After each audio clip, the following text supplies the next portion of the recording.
What's cool about this is those average Joe examples that I gave, they were average Joes on paper, but immediately they actually turned into top 10% sales reps on the team. But most companies would judge the average Joe. And again, to be clear, in this average Joe, there are salespeople that are experienced. Like I told you, out of the 1,000+ commission-based sales reps that we hire, 80% of them all have some type of sales experience. But the other 20%, there's a million stories like these guys and gals, okay? And so what's cool about these type of people is the middle average Joe, they can actually turn into top 10%ers with the right opportunity, just like those 3 examples that I gave you.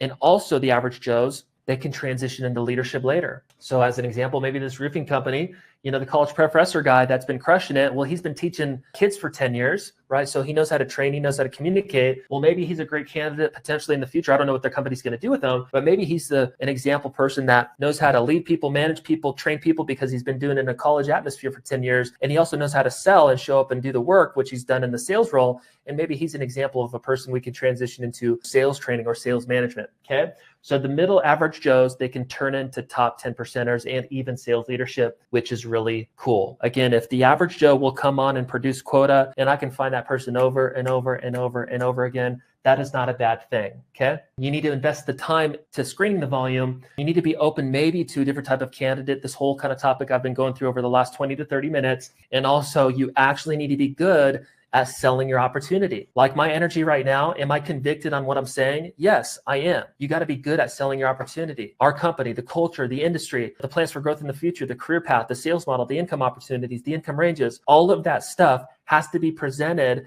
to every candidate coming through your recruiting process to see who's actually interested in your commission-based sales opportunity, and you need to be good at doing it. Just like there's top sales reps, better sales reps close more deals. You need to be able to do that from a recruiting perspective as well. You need to be able to sell your opportunity, especially when it's more unattractive compared to the most opportunities in the marketplace. The only way to make up for this opportunity A and B thing, like I was talking about earlier, well, first, maybe we need to be in reality and understand we're not going to get the top 10%ers.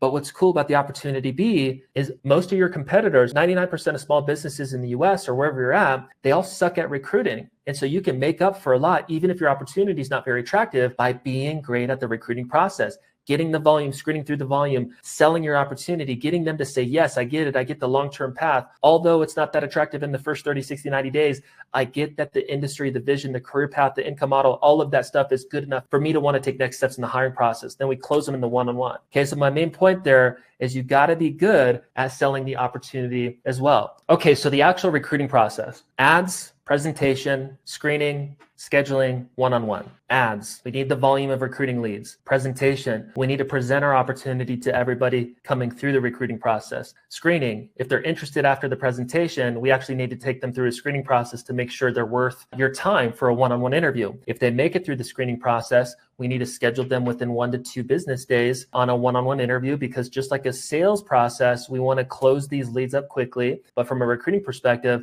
you schedule that quickly. And then if you get them in a one-on-one, you need to close them up. Okay. So advertisements, it's all about volume at the top of the funnel. Again, you need 100 applications to get 1 recruit into onboarding. So you need the volume. If I want to recruit 10 reps over the next 30 days, I'm probably going to need 1,000 applications. At very best, I'll need 500, right? So you need 50 to 100 applications to get 1 recruit into onboarding. Most companies are on the 100 end. So advertisements, it's all about volume at the top of the funnel. Recruiting presentation. Again, we're not making assumptions based on everybody's background. Everybody is shot. And as long as we're not wasting time in the recruiting process, that's okay. And so the candidates, everybody that's coming through the recruiting process, they're getting pitched on the A to Z opportunity. All those things I've been talking about. This can happen in about a 10-minute presentation. The culture, the industry, the career path, all of those things are getting sold to them at scale. We're figuring out if they're interested or not. Now, the way that we do this now is I was referring to a new recruiting process that we're rolling out. This is brand new. By the way, our clients, and still a lot of clients moving forward, it's going to take us like 3 to 6 months to fully transition to be able to do this for like all clients and new clients coming on board to our service. Historically, we would build out this process of ads, the presentation, the screening and scheduling process,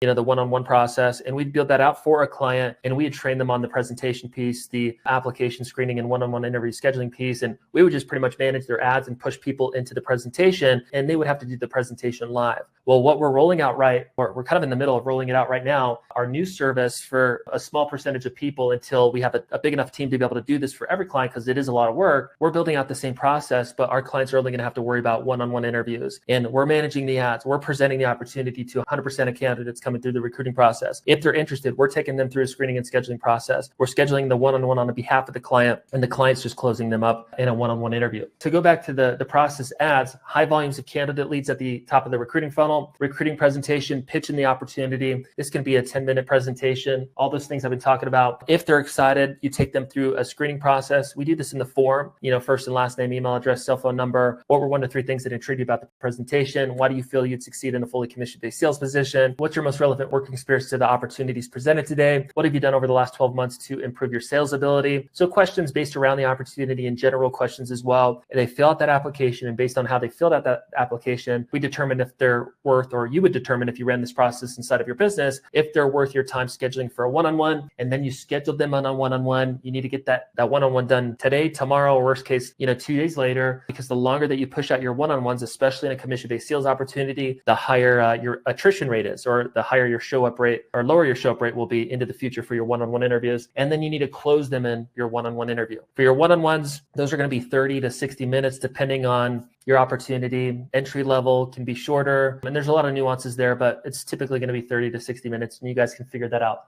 later. To recap a little bit on the recruiting process, ads, present to everybody, screen them if they're interested, schedule the one-on-one, close them in the one-on-one. You can kind of name your university, whatever you want. But as an example, we had a small business client, Chicago, recently, Dynamo Surfaces. They're like, do wholesaling contractors or something like that. I don't even know all the details. But anyways, Dynamo Surfaces, their university ended up being called Dynamo University, right? So your university would be something like that, right? If you have ABC Company, it's going to be ABC Company University, right? But anyways, this Dynamo Surfaces company, they launched the recruiting process. They launched Dynamo University. They had 0 sales reps, 0 sales process, 0 new hire training, 0 recruiting. And within about 30 days, we got all this stuff built, launched it. And within 2 weeks of recruiting, they signed 11 sales reps. They pumped all 11 sales reps into Dynamo University, which is 10 to 15 hours of new hire training. I'm going to go through the details here in a second. Out of the 11 people, 2 of them opted themselves out of the hiring process, and 9 of the people completed the university before Monday. And this onboarding class was a few weeks ago. And out of the 9, there's still 8 active commission-based sales reps in a B2B sales opportunity that is about a 3 to 6 month ramp-up timeline.